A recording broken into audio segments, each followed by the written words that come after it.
Martin Luther king America का मसीहा माना जाता है। वो जीवन में सिर्फ एक काम करता था कि वो गांधी जी की किताब पढ़ता था और उसी से आंदोलन करता था, उसी से वो वहाँ का मसीहा हो गया। उसने कहा, प्रतिरोध करने के तरीके मैंने महात्मा गांधी से सीखा है। और उसकी एक मेन लाइन आप ध्यान दीजिए, उसने कहा, ईसा मसीह के इस उक्ति पर मुझे गांधी को पढ़ने के पहले विश्वास नहीं था कि एक गाल पर थप्पड़ मारने से दूसरा गाल सामने करने से टकराव को टाला जा सकता है। उसने कहा, जब मैंने गांधी जी को पढ़ा तभी मुझे ईसा मसीह के इस उक्ति पर विश्वास हुई। प्राण जीवन मेहता गांधी जी के मित्र थे। वो ये बार बार कहा करते थे, गांधी जी कुछ पहले पैदा हुए होते तो अंग्रेज यहाँ जम ही न पाते, उनके पाँव भी न जमते। गांधी जी कहा करते थे, जेल तो चोर डाकुओं के लिए है, मेरे लिए तो महल है।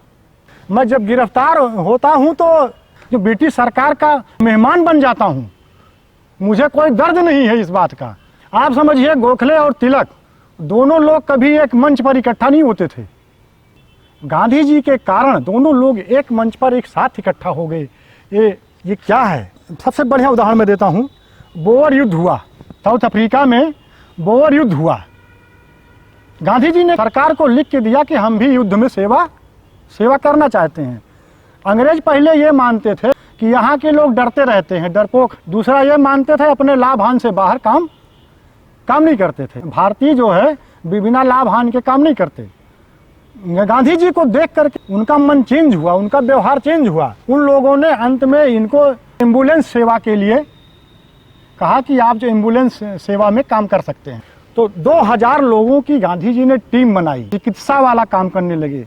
जो घायल, युद्ध में घायल होते थे उनको ले आते थे, उनको छावनी से, युद्ध मैदान से उठा करके जहाँ घायलों का इलाज होता था वहाँ लेके जाते थे। एक दिन 4 बजे रात में गांधी जी सड़क के किनारे बैठे हुए थे। एक पत्रकार ने लिखा है, उसने जो लिखा है, सारे लोग थके मादे अपने को निराश महसूस कर रहे थे, अकेले गांधी ही प्रसन्न, अविचलित और संतुलित थे।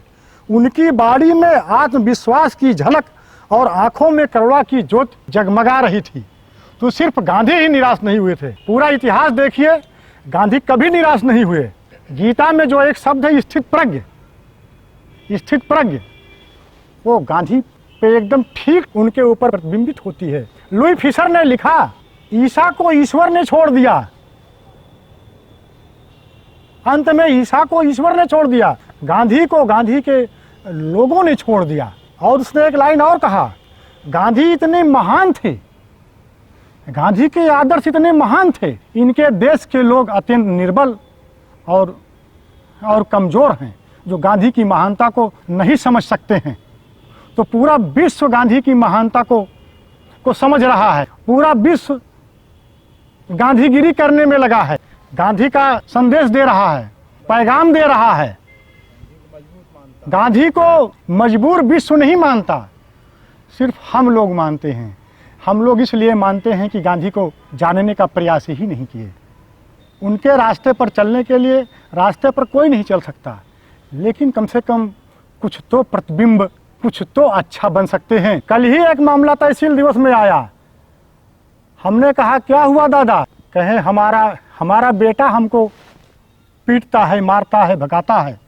मेरे मन में ख्याल आया, अगर ये गांधी जी की एक किताब आत्मकथा ही पढ़वा दिया होता ये आदमी, तो इसका बेटा कम से कम इसको न पीटता।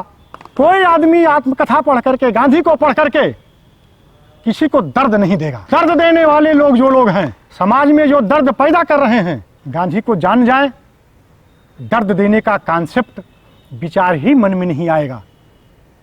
गांधी इसलिए जरूरी है, मेरी भी मजबूरी है। गांधी के भावनात्मक चित्रों को लोगों के सामने पेश नहीं किया जा रहा है।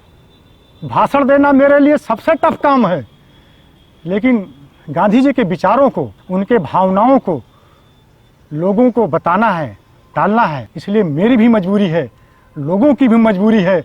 गांधी मजबूर नहीं थे, लोग मजबूर था, सिस्टम मजबूर था, व्यवस्था मजबूर है। गांधी को माने, नहीं तो उपद्रव होता रहेगा। जय हिंद, जय भारत।